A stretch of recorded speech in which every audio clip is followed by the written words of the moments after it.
வணக்கம். டிஎஸ்டிஎஸ் private limited companies discussion, psychology department discussion, all department conference meeting, kingdom countries discussion, world leaders discussion, doctor class discussion, status discussion, question answers discussion. Okay, information. Okay, சரி. ஒரு ராஜாவாக நான் சொல்கிறது தெளிவாக நிதானமாக பொறுமையாக கேட்டுக்குங்க. Russia government discussion. ரஷ்யா பொறுத்த வரைக்கும் கடந்த 10 வருஷமாக ரொம்பவே ஒரு தோதான வகையில் நிறையா வகையில் தோது பார்க்குறாங்க. ஆனால் யதார்த்த ரீதியாக அந்த பைபிள், அந்த இயற்கை பேரிடர், அதுக்கப்புறம் நடக்கக்கூடிய நிகழ்வு, அதுக்கப்புறம் தான் அவங்களுக்குள்ள ஒரு விழிப்புணர்வு ஏற்பட்டிருக்கு. ஓகே, அதுக்கப்புறம் அவங்க நிறையா வகையில் எங்களை தோது பாருங்க அப்படின்னு தகவல் சொல்கிறாங்க. சரி, யதார்த்த ரீதியாக அவங்க என்ன எதிர்பார்க்குறாங்க அப்படின்னா, இந்த மாதிரி 500 மூவிஸ் சொல்லியிருந்தீங்களே, படம் எடுங்க, எங்கள் நாட்டில் வாங்க படம் எடுங்க, சம்பாதிங்க அப்படின்ற மாதிரி தகவல் சொல்கிறாங்க. சரி, யதார்த்த ரீதியாக ஒரு விஷயம் இருக்குது. என்ன அப்படின்னா, இப்போ ஒரு மூவி எடுக்கிறோம் அப்படின்னா ஒவ்வொரு நாடுமே பார்த்திங்கன்னா ஒவ்வொரு விதமான கலாச்சாரம், பண்பாடு, பாரம்பரியம் அப்படின்ட்டு இருக்கும். அதே மாதிரி தான் கலைத்துறையை பொறுத்த வரைக்கும் ஒவ்வொரு நாட்டுக்கும் ஒவ்வொரு விதமான கலைத்துறை படைப்பு அப்படின்ட்டு இருக்கும். சரி, அந்த வகையில் நான் சொல்லக்கூடிய தகவலானது மிகவும் பார்த்திங்கன்னா ஒரு பயனுள்ள ஒரு தகவல். முதலாவது ஒரு ரஷ்யா ஸ்டுடியோ டிஸ்கஷன். ஓகே, இப்போ ரஷ்யா ஸ்டுடியோ பொறுத்த வரைக்கும் ஒரு மூவி அப்படின்றப்போ நம்ம நிறையா வகையில் வார்ம் அப் அப்படின்றது தேவைப்படுது. ஓகே, ஏன்னா ஒவ்வொரு நாடும் ஒவ்வொரு விதமான ஒரு பதத்தில் இருக்காங்க. ஓகே, சரி. அந்த வகையில் ரஷ்யா ஸ்டுடியோ பொறுத்த வரைக்கும் முதலாவது தெரிஞ்சிக்க வேண்டிய ஒரு விஷயம் என்ன அப்படின்னா, ஆத்மா அப்படின்ற ஒரு விஷயம். ஓகே, இப்போது யதார்த்த ரீதியாக இந்த பைபிளில் என்ன சொல்கிறாங்க அப்படின்னா, அதாவது சரீரம், ஆத்மா, ஆவி அப்படின்றாங்க பைபிளில். பகவத்கீதையில் நீங்கள் என்ன தான் தெரிஞ்சுக்கிட்டாலும் 1 ட்ரில்லியனுக்கு 1% தான் அப்படின்றாங்க. குரான்லேயும் இன்னும் நிறைய படிநிலை இருக்குது அப்படின்றாங்க. சரி, யதார்த்த ரீதியாக அந்த ஆத்மா அப்படின்ற ஒரு நிலை, அதாவது மனசு அப்படின்னு சொல்கிறாங்கள்ல, உளவியல் அகநிலை, அகத்தனை அப்படின்ற ஒரு விஷயம் சொல்கிறாங்கள்ல, அதன் நிலையில் இந்த இந்து மதத்துலேயுமே சொல்லியிருக்காங்க. 5 கோஷங்கள் சொல்கிறாங்க. அன்னமய கோஷம், மனோமய கோஷம், பிராணமய கோஷம், விஞ்ஞானமய கோஷம், ஆனந்தமய கோஷம் அப்படின்றாங்க. இப்போ எப்படி சரீரம் அப்படின்றது ஒரு உடம்புன்னு சொல்கிறோமோ, அதே மாதிரி மனசு அப்படின்றது ஒரு உடம்பு தான் அப்படின்ற மாதிரியும் சொல்கிறாங்க. ஓகே, சரி. ஆத்ம நிலையை பற்றி நிறையா விஷயம் நம்ம தெரிஞ்சிக்க வேண்டிய ஒரு விஷயம் இருக்குது. இப்போ எப்படி சரீரம் அப்படின்றது ஒரு பதத்தில் இருக்கோ, அதே மாதிரி தான் ஆத்மா அப்படின்றது. அதாவது இப்போ சரீரத்தை பொறுத்த வரைக்கும் சாப்பிட பசிக்கும், பசிக்க நல்லா சாப்பிட வேண்டியது நிலை இருக்கும். ஓகே, அதே மாதிரி தான் ஆத்மாவை பொறுத்த வரைக்குமே பசிக்க சாப்பிடணும். அந்த வகையில் ஆத்மாவும் அதே மாதிரி தான். ஆத்மாவை பொறுத்த வரைக்கும் நம்ம ஒரு விஷயம் கற்றுக்கிட்டோம், அவ்வளோதான். அதுக்கப்புறம் நம்ம அதை பற்றி நம்ம கற்றுக்க வேண்டிய அவசியம் கிடையாது, ஒரு முழுமையான ஒரு பதம் அப்படின்னு நினச்சிக்குவாங்க. அடுத்த நாள் பார்த்திங்கன்னா எங்கே நம்ம படித்ததெல்லாம் மறந்து போயிடுச்சு, ஒருவேளை பிரெயினாக இருக்குமோ, ஒருவேளை நர்வஸ் சிஸ்டமாக இருக்குமோ, ஒருவேளை கெப்பாசிட்டி அவ்வளோதானா, ஒருவேளை ஐக்யூவாக இருக்குமோ, இப்படி எல்லாமே அந்த சரீரம் சார்ந்தே தான் யோசிப்பாங்க. ஆனால் ஆத்மா அப்படின்ற ஒரு பதம் இருக்குது அப்படின்றது நிறையா பேர் அனலைஸ் பண்ணுறது ரொம்பவே ரேரான ஒரு விஷயமா இருக்கும். இந்த யூஜே கிருஷ்ணமூர்த்தி, இந்த ஜேகே கிருஷ்ணமூர்த்தி, இவங்கெல்லாம் பார்த்திங்கன்னா இந்த அகத்தனியை பற்றி கொஞ்சம் விரிவாக சொன்ன நபர். ஓகே, அதனால் இந்த ஆத்ம நிலையை பொறுத்த வரைக்கும் நிறையவே படிநிலை இருக்குது. ஓகே, அந்த வகையில் இந்த மாயன் பொறுத்த வரைக்கும் பூபதி அப்படின்னு சொல்லிட்டு ஒரு நண்பர் இங்கே வெப்படை நாமக்கல், இந்த ஈசா ஆசிரமத்தில் சந்தித்தாங்க. அதுக்கப்புறம் பேசினாங்க, அதுக்கப்புறம் நிறைய விஷயம் பழகினாங்க. அதுக்கப்புறம் ஏதோ சூழ்நிலையில் ஆசிரமத்திலேருந்து படிக்கலான்னு சொல்லிட்டு சமுதாயத்துக்கு மாயம் வந்தான். அதுக்கப்புறம் திரும்ப ஆசிரமத்துக்கு போகிறதுக்கு உண்டான சூழ்நிலை தோதாகாத நிலையில் நிறையா விஷயம் நடந்துருச்சு. ஓகே, இருந்தாலும் ஆசிரமம் போயிருந்தால் ஓரளவு ஏதோ ஒரு வேலை, ஏதோ ஒரு வாழ்வியல் அப்படின்ற மாதிரி அமைஞ்சிருக்கலாம். ஓகே, சரி, இப்போது கடந்த காலத்தை நம்ம எப்படி மாற்றணும் அப்படி மாற்றணும் அப்படின்றத விட நிகழ்காலத்தில் நம்ம என்ன தோது அப்படின்றது தான் நம்ம டிஸ்கஷன். ஓகே, அந்த வகையில் இந்த மாயனை பொறுத்த வரைக்கும் ஒரு ரிசர்ச் அப்படின்ற மாதிரி ஒரு என்ன மனசுனா என்ன, இந்த மனசு எப்படி இயங்குது, இந்த மனசுனா என்ன விஷயம் அப்படின்றலாம் ஒரு நாள் 2 நாள்லாம் இல்லை, கிட்டத்தட்ட 4 வருஷம் பூபதிக்கிட்ட பேசியிருக்கா. அப்படி இப்போ தான் வந்து பார்த்திங்கன்னா நம்ம ஏதோ அந்த டேட்டா பிளான்லாம் மாறி இருக்குது. அப்போல்லாம் எப்படின்னா ஒவ்வொரு செகண்டுக்குமே வந்து பார்த்திங்கன்னா காசு. அப்போல்லாம் பார்த்திங்கன்னா டாக் டைம்னு சொல்லுவாங்க. அந்த டாக் டைமில் அந்த கார்டு மாதிரிலாம் கொடுப்பாங்க. அந்த கார்டு வந்து ஸ்க்ராட்ச் பண்ணணும். 10 ரூபாய்க்கு டாக் டைமு, 20 ரூபாய்க்கு டாக் டைமு, 30 ரூபாய்க்கு டாக் டைமு, 50 ரூபாய்க்கு டாக் டைமு, 100 ரூபாய்க்கு டாக் டைமு, இப்படி தான் இருக்கும். ஒவ்வொரு நிமிஷத்துக்குமே காசு இருக்கும். சில நேரத்தில் அந்த செகண்ட்ஸுக்குமே காசு இருக்கும். அப்போல்லாம் அப்படி தான் நெட்வொர்க்லாம் இயங்கிட்டு இருந்துச்சு. அப்படின்றப்ப இந்த 4 வருஷம் பேசுவான். இந்த மாயன் மணிக்கணக்காக பேசுவான். 1 மணி நேரம், 2 மணி நேரம், 3 மணி நேரம் பேசிகிட்டு இருப்போம். ஒரு நாள் 2 நாள்னு கேட்டால் கிட்டத்தட்ட 4 வருஷம் இதே தான் வேலை. என்ன இந்த மனசுனா என்ன, அது என்ன மாதிரி நிகழ்ந்துட்டுருக்கு, அது எப்படி நிகழும் அப்படின்ற விஷயத்தை தான் அனலைஸ் பண்ணுறது. இதுக்காக நிறையா இடம், நிறையா புக்ஸு. சரி, என்ன தான் தீர்வாச்சு அப்படின்னா, மாயன் பொறுத்த வரைக்கும் அவனுக்கு யதார்த்த ரீதியாக மனசு அப்படின்றதும் ஒரு உடம்பு மாதிரி தான். சாப்பிட பசிக்கும். பசிச்சதுக்கப்புறம் அடுத்த நாளமும் நம்ம சாப்பிட்டு தான் ஆகணும் அப்படின்ற அந்த பதம் அவனுக்கு புரியல. ஆனால் இந்த பூபதி அவருக்குமே அவ்வளோ பதம் அப்படின்னு கேட்டால் ஒரு கொஸ்டினாக தான் இருந்தது. ஏன்னா யாராக இருந்தாலுமே இப்படி ஒருத்தர் நம்மக்கிட்ட ஒரு காசு செலவு பண்ணி பேசுகிறாங்க. இந்த நேரத்தில் நம்மகிட்ட பேசிகிட்டு இருக்க நேரத்தில் இவர் ஏதோ ஒரு வேலைக்கு போனால் கூட நல்லா காசு சம்பாதிக்கலாம், ஏதோ ஒன்று தோதாக இருக்கலாம் அப்படின்னு சொல்லி ஒரு மனிதநேய நிலையிலையாவது ஒரு தோதான நிலையை அமைச்சிருக்கலாம். இல்லை அப்படின்னா உனக்கு என்னப்பா விருப்பம், சரிப்பா நான் ஓரளவு காசு தரேன், நீ ஒரு செல் ஷாப் போய் நல்லா அதுக்கப்புறம் என்கிட்ட பேசு, நீ ஒரு தொழிலை வச்சுக்கிட்டு சம்பாரிச்சிக்கிட்டு ஒரு சமுதாயத்தில் ஸ்டாண்டர்டாக இருந்துக்கிட்டு நீ பேசு, சரி ஏதோ ஒரு வகையில் தோதாக அமைச்சிருக்கலாம். அந்தளவுக்கு பூபதிக்கு அந்த டைமில் கெப்பாசிட்டியும் இருந்துச்சு. ஓகே, ஆனால் அவன் என்ன பண்ணிட்டார் அப்படின்னா மிஸ்யூஸ் பண்ணிட்டா. அப்படி அதாவது இது எப்படி நான் உங்களுக்கு சொல்லி புரிய வைக்கும் அப்படின்னா, இப்போது ஒரு 2 பேர் லவ் பண்ணுறாங்கன்னு வச்சுங்க. அந்த பையன் வந்துட்டு அந்த பொண்ணுக்காக நிறையா இன்வெஸ்ட் பண்ணுறா, அப்படி நிறையா விஷயம் பண்ணுறாங்க. கடைசி அந்த பொண்ணு வந்து பிரேக்கப் பண்ணிடுதுன்னு வச்சுக்கோங்க. அப்போ அந்த ஒரு 4-5 வருஷம் செலவு செஞ்ச காசு, டைமு எல்லாம் பார்த்திங்கன்னா லாஸ் ஆகும். ஓகே, அந்த மாதிரி கான்செப்ட் கிடையாது மாயனுக்கும் பூபதி அவங்களுக்கும். இருந்தாலும் உங்களுக்கு புரியணுன்றதுக்காக சொல்கிறேன். ஓகே, இப்போ இந்த மனசு நிலையானது ஒரு பார்த்திங்கன்னா அந்த யூனிவர்ஸ்னு சொல்லலாம். கடல் அப்படின்றத விட, கடல் அப்படின்னா எர்த்துக்குள்ளே ஒரு இவ்வளோ லிமிட்டேஷன் இருக்கும். அதுக்கப்புறம் அந்த சூரிய குடும்பம், பால்வெளி மண்டலம் அப்படிலாம் சொல்லலாம். ஆனால் யூனிவர்ஸ் அப்படின்றப்போ பிரபஞ்சமானது என்ன சொல்கிறாங்க அப்படின்னா நாளுக்கு நாள் விரிவடைஞ்சிக்கிட்டே இருக்குது அப்படின்றாங்க. ஓகே, அது நீங்கள் நிறையா தியரி இருக்குது அதில். ஓகே, அந்த ஈர்ப்பு விசை படலம் அப்படின்னு கூட சொல்லுவாங்க. ஓகே, அதனால் இந்த மனதின் நிலையை பொறுத்த வரைக்கும் அவ்வளோ விஷயம் நம்ம வந்துட்டு ஆராய்ச்சி செய்யலாம், கற்றுக்கலாம். அவ்வளோ ஒரு பதம் இருக்குது மனதின் நிலையை பொறுத்த வரைக்கும். ஓகே, அப்போ இந்த மாயன் பேசினா அப்படி 4 வருஷம் பேசினா அப்படி நிறையா வருஷம் பேசினார். ஆனால் அது என்ன ஆச்சு, என்ன தீர்வு அப்படின்னா, அது என்ன ரிசல்ட் அப்படின்னா, இப்போ 1 மணி நேரம் 2 மணி நேரம் பேசுகிறாங்கன்னு வச்சுங்க. பேசி முடித்ததுக்கப்புறம் அவங்க என்ன பேசுனாங்க அப்படின்றத மேக்ஸிமம் மறந்துடுவாங்க, அல்லது ஒரு மன நிறைவு ஏற்படுவாங்க, அல்லது அந்த எல்லாமே ஒரு சூனியமாகும். சூனியம் அப்படின்னா ஒரு பஸ்மம் அப்படின்ற மாதிரி சொல்லலாம். அதாவது அந்த கிளர்ச்சி, அந்த சமநிலை எல்லாமே பார்த்திங்கன்னா ஒரு சமநிலை ஏற்படும். ஓகே, அதுக்கு என்ன காரணம் அப்படின்னா மனசு அப்படின்றதும் ஒரு பதம் தான். ஓகே, ரொம்ப நேரம் மனசு பேசிக்கிட்டே இருக்குது. அதுக்கப்புறம் கொஞ்ச நேரம் கழித்து சமாதானம் மாதிரி. இப்போ நம்மளே கூட இங்கேருந்து ஒரு 10 கிலோமீட்டர் ஓடுறோன்னு வச்சுங்க. அதுக்கப்புறம் என்ன ஆகும், ஓடிட்டு கொஞ்ச நேரம் ரெஸ்ட் எடுத்துக்கலாம், அதுக்கப்புறம் ஓடலாம் அப்படின்றமுல்ல. அதே மாதிரி தான் மனசும். ஓகே, மாயனுக்கு புரியல. ஓகே, இப்போ நார்மலாக இருக்குது. ஓகே, மறுபடியும் கிளர்ச்சி ஆகுது, பேசலாம். ஓகே, பேசிகிட்டே இருப்பார்.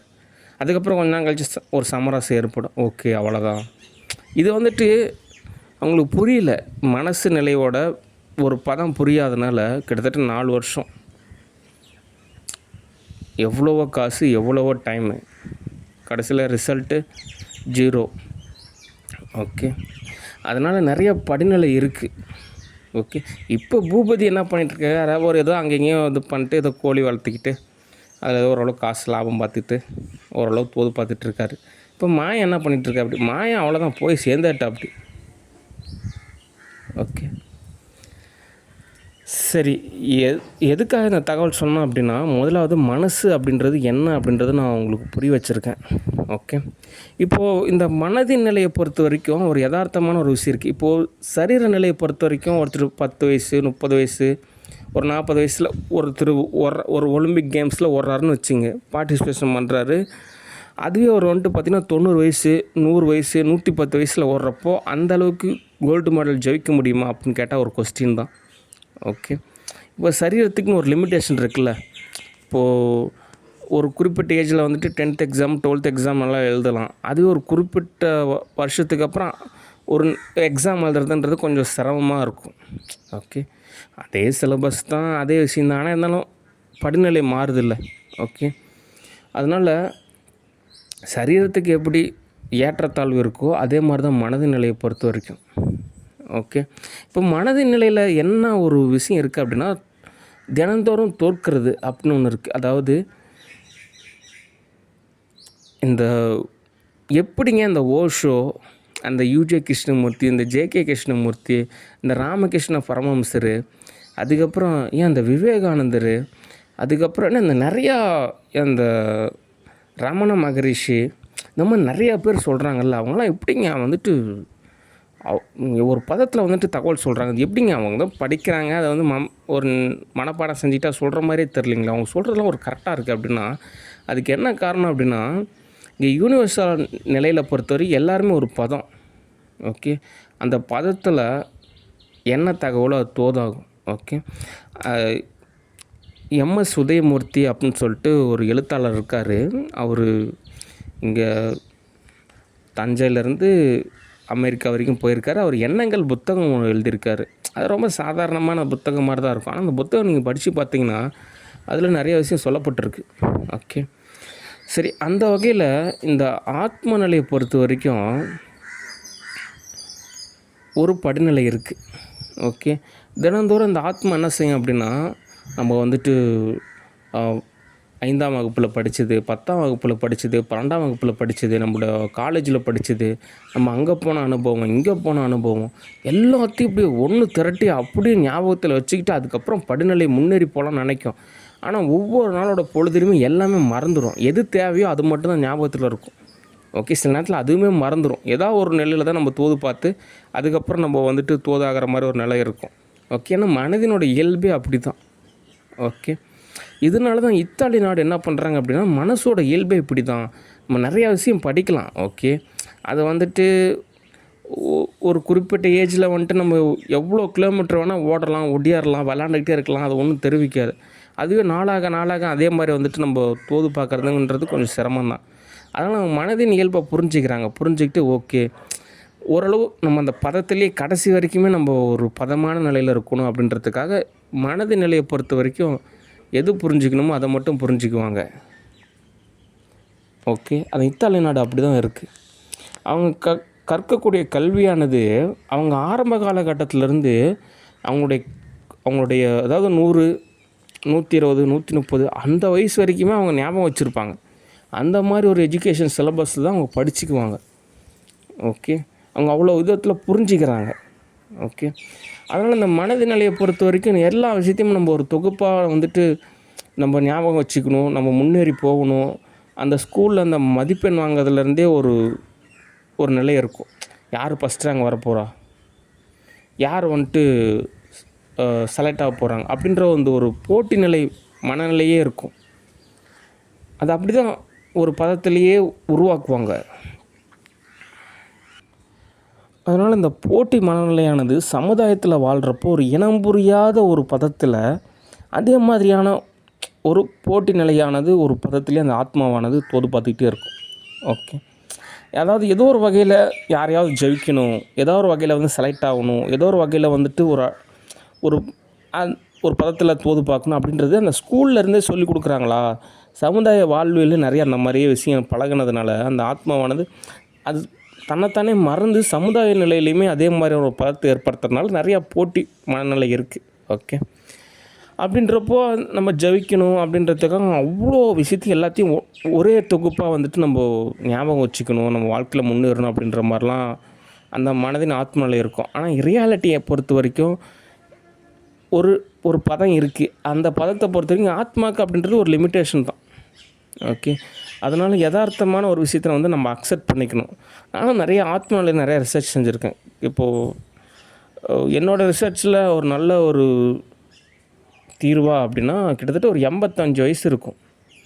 அவரோட ஆத்மாவானது எப்படி இருக்கும் அப்படின்ற மாதிரி ஒரு ரிசர்ச் செஞ்சும்போது அந்த 85 வயசு அவங்க சரீரம் வந்துட்டு அவ்வளோவா பயன்படுத்துறது கொஞ்சம் சிரமமாக இருக்கக்கூடிய நிலையில் அந்த ஆத்மா வந்து அந்த வருடங்களை வந்து கடந்து போகணும். இப்போ இந்த வருஷம் இருக்கா, இன்னும் ஒரு 10 வருஷம் வேகமாக போகணும், இன்னும் ஒரு 10 வருஷம் அப்படி போகணும், அவங்க நிறைய நாள் வாழணும். சொல்லப்போனால் அந்த 85 வயசில் தான் அந்த மனசானது வந்து பார்த்திங்கன்னா இன்னும் ஒரு குழந்த மாதிரி மாறுது. ஓகே, அந்த குழந்தை பதம் அப்படி மாறுது. அப்படின்றப்போ இன்னும் வாழணும், நிறைய இடத்துக்கு போகணும், வரணும், நிறைய என்ஜாய்மெண்ட்டான ஒரு விஷயத்தெல்லாம் அனுபவிக்கணும், நல்லா சாப்பிடணும், நல்லா தூங்கணும், நிறையா பேர்கிட்ட பேசணும், பழகணும் அப்படின்றலாம் அந்த வயசில் அந்த ஆத்மாவுக்கு தோணுது. ஓகே, ஆனால் என்ன பண்ண முடியும்? சரீரம் ஒரு லிமிட்டேஷன் தான் இருக்கும், சமுதாய வாழ்வியல் மாறி இருக்கும், எல்லாமே ஒரு லிமிட்டேஷனில் இருக்கும். அப்படின்றப்போ ஏதாவது ஒரு பதத்தில் தன்னை வெளிப்படுத்திக்கணும் அப்படின்றனால நிறைய நேரம் டிவி பார்ப்பாங்க, நிறைய நேரம் ஏதோ ஒரு கேம் விளாடுவாங்க, இல்லைன்னா சில பேர் வந்து புக்ஸ் படிப்பாங்க, ஏதோ ஒரு வகையில் தன்னை வந்துட்டு கன்வெர்ட் செஞ்சுக்குவாங்க. ஓகே, அதனால் இந்த ஆத்மாவானது ஒரு பதத்தில் இருக்குன்றதை நம்ம எல்லாம் புரிஞ்சுக்கணும். அனாவசியமாக வந்துட்டு யார் கூடயும் போட்டி போடுறதோ பொறாமைப்படுறதோ அப்படின்றலாம் தவிர்க்கணும். ஓகே, இப்போ நான் இன்னும் ஒரு பதத்தில் போயிட்டு இந்த மாதிரி பேசுகிறது கூட வந்து பார்த்திங்கன்னா அவர் பேசக்கூடாதுங்க, நான் தான் பேசணும் அப்படின்னு சில பேர் கூட நினைப்பாங்க. ஓகேண்ணா, பேச்சு சுதந்திரம் கூட வந்து பார்த்திங்கன்னா அதுலேயும் வந்து பார்த்திங்கன்னா ரேட்டிங் இருக்கும். அவர் இவ்வளோ அருமையாக பேசுகிறாரு, நான் தான் பேசணும். இந்த ஆக்டர்ஸ் நயன்தாராலாம் எப்போ பாரு ஒரு போட்டி மனநிலை. இப்போ நான் பேசுகிறப்ப கூட பட்டர்ஃப்ளை அட்டாக் பண்ணுறாங்க. ஏன் அப்படின்னா அவங்களோட உணர்வு நிலை வெளிப்படுத்துகிறாங்களாமா. ஓகே, அதனால் இந்த ஆத்மாவை பற்றி நீங்கள் சரியாக வகையில் புரிஞ்சிக்கணும். ஓகே, அடுத்து உளவியல் ரீதியாக வந்து பார்த்திங்கன்னா எல்லாருக்குமே எல்லா விஷயம் தெரிஞ்சிருக்கும் அப்படின்றது ஒரு மிகவும் ஒரு ரிஸ்க்கான ஒரு விஷயம். ஒரு பைலட்டாக இருக்கார் அப்படின்னா எதுக்குங்க படிக்கணும்? ஏன் அப்படின்னா அந்த ஞாபகத்தில் இருக்கணும். ஏன்னா சரீர நிலைக்கு கிடையாது, ஆத்ம நிலையை பொறுத்த வரைக்கும். ஒரு பைலட்டை பொறுத்த வரைக்கும் எல்லாத்தையும் மறந்துடலாம். ஆனால் ஃப்ளைட் ஓட்டுறது எப்படி, அதை டேக் ஆஃப் பண்ணுறது எப்படி, அது எல்லாமே தெரிஞ்சிருக்கணும். ஓகே, அப்படின்னா தான் ஒரு பைலட்டுக்கு ஒரு பதமான வகையில் தோதாகும். ஓகே, இன்னும் சொல்லி புரிய வைக்கணும் அப்படின்னா ராக்கெட் சயின்ஸ். இந்த ராக்கெட் சயின்ஸில் நீங்கள் ஒரு விஷயம் புரிஞ்சுக்கணும். ஸ்பேஸுக்கு போகக்கூடிய ஒரு ராக்கெட்டானது இங்கேருந்து கிளம்புறப்போ ரொம்பவே ஒரு ஆக்ரோஷமாக கிளம்புன்னு வச்சுக்கோங்க. அப்படியே ஸ்பேஸுக்கு போக போக போக அப்படியே மாறி ஸ்பேஸில் போகிறப்போ அப்படியே ரொம்ப ஸ்மூத்தாக மாறும், அப்படியே ஸ்மூத்தாக போயிட்டுருக்கும். ஓகே, அதே மாதிரி தான் ஆத்மாவும். நம்ம ஸ்கூல் படிக்கிறப்போ நிறையா ஹோம்ஒர்க் செய்யணும், அசைன்மெண்ட் எழுதணும், நிறையா வந்துட்டு இந்த மாதிரி 3 மணிக்கு 4 மணிக்கெலாம் எழுந்திரிச்சு படிக்கணும், ஸ்கூல் போகணும், டியூஷன் வரணும். அதுக்கப்புறம் காலேஜ் போகிறப்போ ஓரளவு ரிலாக்ஸாக படிக்கலாம். ஆனால் அங்கே சுதந்திரம் வழங்கப்படும். ஆனால் இருந்தாலும் அது ரொம்ப டஃப்பாக இருக்கும். ஸ்கூலை விட காலேஜ் ரொம்ப டஃப்பாக இருக்கும். நிறையா புக்ஸ் இருக்கும், நிறையா வந்துட்டு படிக்கணும். அங்கேயும் கஷ்டப்படுற மாதிரி தான் இருக்கும். ஆனால் சுதந்திரம் இருக்குது, படித்தா படிக்கலாம், இல்லை அப்படியே கடந்து போகலாம். ஆனால் அதனால ரியாலிட்டியாக அது ரொம்ப டஃப்பான ஒரு விஷயந்தான். அடுத்து யூனிவர்சிட்டி இருக்குது. யூனிவர்சிட்டி போனால் அது இன்னும் ரொம்ப பெரிய டஃப். ஆனால் இருந்தாலும் அங்கே அளவுக்கு அதிக சுதந்திரம் இருக்கும். படித்தா படிக்கலாம், அல்லது ஒரு வகையில் தோது பார்த்துக்கலாம் அப்படின்ற மாதிரி. ஓகே, அதனால் ஆத்மநிலையை பொறுத்த வரைக்கும் புறநிலையை விட அகநிலையை பொறுத்த வரைக்கும் ஒரு பதம்தான். ஓகே, அதனால் எல்லாருக்கும் எல்லா விஷயம் ஞாபகத்தில் இருக்கும். ஒவ்வொரு நாளும் வந்துட்டு நம்ம ஒரு பதத்தில் ஜெயிச்சிக்கிட்டே இருக்கலாம். அதுக்கப்புறம் போட்டி போடலாம், பொறாமைப்படலாம். அதுக்கப்புறம் பார்த்திங்கன்னா ஈஸியாக ஜெயிச்சிடலாம். அப்படிலாம் நினைக்கவே கூடாது. ஓகே, ஒவ்வொருத்தரும் ஒரு தனிப்பதம். அதாவது இன்னும் உங்களுக்கு புரியுற மாதிரியே சொல்கிறேன் பாருங்கள். இப்போ ஒவ்வொருத்தருக்கு வந்து பார்த்திங்கன்னா தனித்தனியான ஒரு சரீரம் இருக்குது, அவங்களுக்கு தனித்தனியான ஒரு பதம் இருக்குது. ஓகே, இப்போ எப்படி ஒவ்வொருத்தருக்கும் ஒரு தனித்தனியான ஒரு ஆதார் கார்டு இருக்குது, அதே மாதிரி தான் ஆத்மாவுக்குமே. எல்லாரோட ஆத்மாவும் ஒரே ஆத்மாவே கிடையாது. ஒவ்வொருத்தரோட ஆத்மாவும் ஒரு தனித்துவம். ஓகே. அப்போ அதை தாண்டி இருக்கக்கூடிய ஒரு அதுக்கெலாம் இன்னும் முதலாவது இந்த பதம் புரிஞ்சால் தான் அடுத்த பதம் அப்படின்றது நமக்கு தோதாகும். ஓகே. ஆனால் இதில் மகாவீரன் சொல்லிட்டு ஒருத்தர் வாழ்ந்தார். அவரோட பதத்தில் அவர்கிட்ட யாரோ சிசியராக சேர்ந்தாங்க அப்படின்னா அவர் என்ன செய்வார் அப்படின்னா, அந்த ஆத்ம நிலையில் பல நினைவுகள் இருக்கும். அது எல்லாத்தையும் மீட்டு கொண்டு வருவார். அது என்னமோ சொல்கிறாங்க, முன் ஜென்மம் அப்படிலாம் சொல்கிறாங்க. அவர் பழைய நினைவுகள்லாம் அவர் கொண்டு வரதுனால அவர் மேலே ஒரு உறுதியான ஒரு நம்பிக்கை ஏற்படும் அந்த சிசியருக்கு அவர் தங்க குரு மேலே. அப்படின்றப்போ அவங்க தோது பார்ப்பாங்க. சில பேருக்கு சயின்ஸ் ரீதியாக சொல்கிறாங்க, இந்த மாதிரி முற்புறவி ஞாபகம் அதெல்லாம் இருக்குது அப்படின்னு. இதெல்லாமே அந்த ஆத்ம நிலையோட ஒரு விஷயந்தான். ஓகே. அதனால் ஆத்ம நிலையை பொறுத்த வரைக்கும் அவ்வளோ ஒரு விஷயம் இருக்குது. அடுத்து இப்போது என்னுடைய பார்த்திலே பார்த்திங்கன்னா ஒரு சில மூவிஸ்க்கு இந்த மாதிரி ஏஆர் முருகதாஸ் நீங்கள் ஸ்க்ரீன் ப்ளே எழுதுங்க, அவர் ஸ்க்ரீன் ப்ளே எழுதட்டும், இல்லை நான் சில படங்களுக்கு நானே கூட ஸ்க்ரீன் ப்ளே எழுதுறேன் அப்படின்னு நான் பகிர்ந்து கொடுப்பேன். ஓகே. ஏன்னா ஒவ்வொருத்தரும் ஒவ்வொரு பணி. ஓகே. அதே மாதிரி ஆக்டர் விஜய் இப்போ ஒரு முதலமைச்சராக இருக்கார். அவரை பொறுத்த வரைக்கும் அவர் இப்போ ஒரு 50 ஏஜ், அவர் இவ்வளோ தூரம் கடன் வந்திருப்பார். இப்போ அவர் அவருக்கு உண்டான ஒரு ஆத்ம நிலையை பொறுத்த வரைக்கும் ஒரு பதம் இருக்கும். ஆனால் அவர் நினச்சிக்குவார், இந்த மாதிரி நிதியமைச்சர் இருக்கார்ல, அவர் சொன்னார்ல ஒரு 198 ஒரு விஷயம், அது எல்லாத்தையும் நம்மளும் சொல்லணும், நம்மளும் அதே மாதிரி மனப்பாடம் செஞ்சுருக்கணும். இப்போது இந்த மாதிரி டைரக்டர் தேவ் சார் இருக்கார். அவர் பார்த்திங்கன்னா நிறையா அவர் போயிட்டு எந்த காலேஜ் படித்தார், ஆனால் பார்த்திங்கன்னா உலகத்தையே நிர்வகிக்கிற அளவுக்கு ஒரு சமூகவியலாகட்டும், ஒரு கணிதவியலாகட்டும், இந்த பொருளாதாரமாகட்டும், அந்த ஃபிசிக்ஸு, கெமிஸ்ட்ரி, பயாலஜி இதெல்லாமே கரெக்டாக சொல்கிறாரு. அவரோட பதத்துக்கு நம்ம தோது பார்க்கலாம் அப்படின்ற மாதிரிலாம் நினைக்கலாம். இப்போ இந்த வகையில் என்ன ஆகுனா, இப்போ நிதியமைச்சரும் இப்போ யாமும் இருக்குன்னு வச்சுங்க. தேவ் சாரோட நிதியமைச்சர் நல்லா சொல்கிறாரு, அப்போ நிதியமைச்சர் ஓகே. இப்போ நிதியமைச்சர் இருக்கிறப்ப தேவ் பரவாயில்ல, அப்போ நிதியமைச்சர் கேன்சல் அப்படின்ற மாதிரிலாம் யோசிக்கவே கூடாது. ஏன் அப்படின்னா ஒவ்வொருத்தரோட ஆத்மாவும் ஒரு தனித்துவம். ஓகே. இப்போ உங்களோட ஆத்மான்றது ஒரு தனித்துவம், இப்போ என்னோடய ஆத்மா அப்படின்றது ஒரு தனித்துவம். அதே மாதிரி தான் நிதியமைச்சர் அவரோட ஆத்மா அப்படின்றது ஒரு தனித்துவம். ஓகே.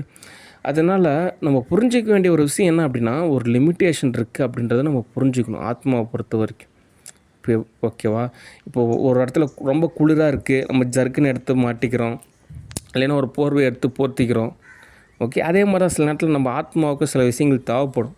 அதெல்லாம் பூர்த்தியானால் தான் நமக்கு அடுத்தடுத்த படிநிலை தோதாகும். ஓகே. அதனால் முதலாவது தேவையானது என்னென்னா சமாதானம் தான் தேவை. ஓகே. அதனால் இப்போது ரஷ்யா ஸ்டூடியோ பொறுத்த வரைக்கும் மூவிஸ் எல்லாம் அவங்களுடைய பதத்துக்கு ஓகே சொல்லிட்டாங்க. அதெல்லாமே பார்த்திங்கன்னா ஒரு நாவல் மாதிரி, ஒரு கதைகள் மாதிரி முதல்ல எழுதணும், அதுக்கப்புறம் அதை தான் படமாக எடுக்கணும் அப்படின்ற மாதிரியான ஒரு பதத்தில் தான் ரஷ்யா ஸ்டூடியோ தோதாகும். ஆனால் அவங்களோட ரஷ்யா ஸ்டூடியோ பொறுத்த வரைக்கும் யதார்த்தமான ஒரு வாழ்வியலான ஒரு நிகழ்வை தான் நம்ம எடுக்கணும். இப்போ லாஸ்ட் ஸ்டூடியோவோ இல்லை இந்தியாவில் இருக்கக்கூடிய சில ஸ்டூடியோவோ ஒரு கமர்ஷியல் மூவியோ நம்ம எடுக்கிறோன்னு வச்சுங்க. அப்படின்றப்போ நம்ம ஒரு பாட்டு, ஒரு சாங்கு, ஒரு ஃபைட்டு, ஒரு எமோஷ்னலு இந்த மாதிரிலாம் நம்ம கலந்து தான் ஒரு திரைப்படமாக எடுப்போம். ஆனால் ரஷ்யா ஸ்டூடியோவோ சில சில ஸ்டூடியோ அப்படிலாம் இருக்காது. ரொம்ப ஒரு ரியாலிட்டியான ஒரு லைஃப் ஸ்டைலில் வாழ்வியலோட யதார்த்தத்தை அப்படியே எடுக்கக்கூடிய ஒரு மூவியாக இருக்கும். அது மிகைப்படத்தலாக இருந்தாலுமே அந்த ஆத்ம நிலையானது அப்படியே ஒரு ஒரு பதத்தில் அவங்க தெரிவிப்பாங்க. ஓகே. அந்த வகையில் நான் ஒரு 2 கதை பொதுவாக அமைச்சிருக்கேன். ஓகே. அது நான் ஒரு ஒன்லைனாகவே சொல்கிறேன். ஓகே. ஏன் அப்படின்னா நம்ம இதை நான் ஒரு தனியாக ஒரு சேனல் ஆரம்பித்து அதுக்கப்புறம் அதை சொல்கிறதுலாம் ரொம்ப சிரமமாக இருக்குது. அதனால் டெக்னாலஜி அப்படின்றது நம்ம பயன்படுத்தலாம். அந்தளவுக்கு நமக்கு பொருளாதார வசதி தேவைப்படுது. ஓகே. ஸ்டூடியோ அப்படின்றது ஒரு பிஸ்னஸ். யதார்த்த ரீதியாக எர்த் அப்படின்றது பார்த்திங்கனாலே நமக்கு வாழ்கிறதுக்கு தேவைப்படுறது என்ன அப்படின்னா காசு அப்படின்ற ஒரு விஷயம் தேவைப்படுது. ஓகே. இந்த ஆத்மாவுக்கு புரியல. அது நிறைய பேர் ஸ்கூலில் பொறுத்த வரைக்கும் ஃபிட்னஸாக இருக்கிறதுக்கு இப்போ நிறைய பேர் பிடி பீரியடே போகிறதில்ல. நாங்களாம் இருக்கிறப்போ ஃபுட்பால் அதெல்லாம் ரொம்ப கஷ்டப்பட்டு தான் கேட்போம். எப்படியாவது பிடி டீச்சர்கிட்ட கேட்டு இந்த டைம் ஒரு ஃபுட்பால் வாங்கிடலாம். அது ஃபுட்பால் விளாண்டுருக்க ஃபுட்பால் பஞ்சர் ஆகிடுச்சுன்னா போதும், அடுத்த பீரியடில் அந்த ஃபுட்பால் தரமாட்டாங்க. கிரவுண்டு ரொம்ப முள்ளாக இருக்கும், பரவாயில்ல முள் குத்தினாலும் பரவாயில்லன்னு சொல்லிட்டு விளையாட வேண்டிய சூழ்நிலை இருக்கும். இப்போ எப்படி ஆச்சுன்னா, இப்போ ஸ்போர்ட்ஸ் அப்படின்றது ஒரு தனி கேட்டகரி. இப்போ எஜுகேஷன் தான் மஸ்ட் அப்படின்ற மாதிரி இருக்குது. ஏன்னா வாழ்வியல் சமுதாயம் அப்படி இருக்குது. நம்ம என்ன பண்ணுறது. ஓகே. அதனால் ஸ்போர்ட்ஸ் அப்படின்றது எப்படி உடலுக்கு தேவையான ஒரு விஷயமா இருக்கோ, அதே மாதிரி ஆத்மநிலை பொறுத்த வரைக்கும் எஜுகேஷன் அப்படின்றதும் தேவையான ஒரு விஷயமா இருக்குது. ஓகே. ஆனால் இவங்க சொல்லக்கூடிய ஒரு எஜுகேஷனை தாண்டி நிறையா விஷயத்த வந்து நம்ம இத்தாலி மாதிரியான ஒரு நாடு மாதிரி புரிஞ்சுக்கணும். அப்போ தான் ஒரு பதமான ஒரு வகையில் தோதாகும். அதாவது இன்னும் உங்களுக்கு சொல்கிற மாதிரி புரிகிற மாதிரி சொல்கிறேன் பாருங்கள். மேலோட்டமாக வந்துட்டு ஒரு மதிப்பெண் வகையில் மட்டுமே தோது பார்க்கக்கூடாது. இப்போ ஒருத்தர் வந்துட்டு 6ஆம் வகுப்பில் சேர்றாங்க, 12ஆம் வகுப்பு வரைக்கும் ஒரே பள்ளிக்கூடத்தில் தான் படிக்கிறாங்க அப்படின்றப்போ, அவங்க 6ஆம் வகுப்பில் வந்துட்டு அவங்க வெயிட் என்ன, ஹைட் என்ன, அவங்களுடைய எல்லாமே செஸ்ட்டோட அளவு என்ன, ஆர்ம்ஸோட அளவு என்ன, அவங்களோட சில யாரும் அப்படிலாம் நினைக்க மாட்டேங்கிறாங்க. நான் ஒரு பள்ளிக்கூடம் ஆரம்பித்தேன், கண்டிப்பாக செக் பண்ணுவேன். அவங்களோட ஈஸ்ட்ரோஜன் லெவல் எவ்வளோ இருக்குது, டெஸ்டோஸ்டரோன்ற லெவல் எப்படி இருக்குது, எல்லாத்தையும் செக் பண்ணும். 6ஆம் வகுப்பில் எப்படி இருக்கா, 7ஆம் வகுப்பில், 8ஆம் வகுப்பில் முன்னேறி இருக்கா, சரீரமானது முன்னேறி இருக்கா, ஓகே. அங்கே ஆத்ம நிலையில் எந்த அளவு ரெடியாக இருக்காங்க அப்படின்றது தோது பார்க்கணும். ஆத்மாவை பொறுத்த வரைக்கும் ஆசிரமத்தில் மட்டும்தான் தோது பார்ப்பாங்க. ஒரு ஆசிரமத்தில் குருகுலமாக படிக்கிறீங்க அப்படின்னா அங்கே தான் பயிற்சி சொல்லி தருவாங்க. அதுக்குண்டான சில ஃபார்மாட்ஸ்லாம் அங்கே மட்டும் தான் சொல்லி தருவாங்க. ஓகே. அப்போது ஒரு சரீரமும் சரி, ஆத்மாவும் சரி, ரெண்டுமே சொல்லி தருவாங்க அப்படின்னா ஊருப்பட்ட காசு செலவாகும். கொஞ்சம் நஞ்ச காசெல்லாம் இல்லை. ரொம்ப பெரிய கௌரவமான ஒரு வாழ்க்கை வாழ்கிறவங்க, ரொம்ப காசு வச்சுருக்குறாங்க, அது இல்லாமல் அதை தாண்டி நிறையா புண்ணியம் பண்ணியிருக்காங்க, அவங்களுக்கு தான் தோதாகும். அப்படியே பண்ணாலுமே அது வந்து லேப் டெஸ்ட்டு சக்ஸஸ் ஆனால் தான் உண்டு. ஓகே. அவ்வளோ காம்ப்ளிகேட்டட் தியரி இருக்குது. ஓகே. அதனால் இந்த ஆத்மநிலை பயிற்சி அப்படின்றது தோதாகாதனால நம்ம நிறையா விஷயம் சொன்னாலுமே புரிய மாட்டேங்குது. ஏன்னா வாழ்வியலோட யதார்த்தத்தை பொறுத்த வரைக்கும் காசு வேணும். காசு இருந்தால் தான் தோதாகும். இப்போ இந்த ஆக்ட்ரஸ் நயன்தாரா கூட அவங்க பாருங்கள், எனக்கு புரியல. அவங்க பாருங்கள், ஒரு நல்ல ஒரு ஆக்ட்ரஸாக இருக்காங்க, நல்லா சம்பாதிக்கிறாங்க. மெட்ராஸ் அப்படின்றது ஒரு அருமையான ஒரு இடம் தான். உண்மையாலுமே அங்கெல்லாம் ஒரு மகிழ்ச்சிக்கு உண்டான நிறையா சோர்ஸஸ் இருக்குது.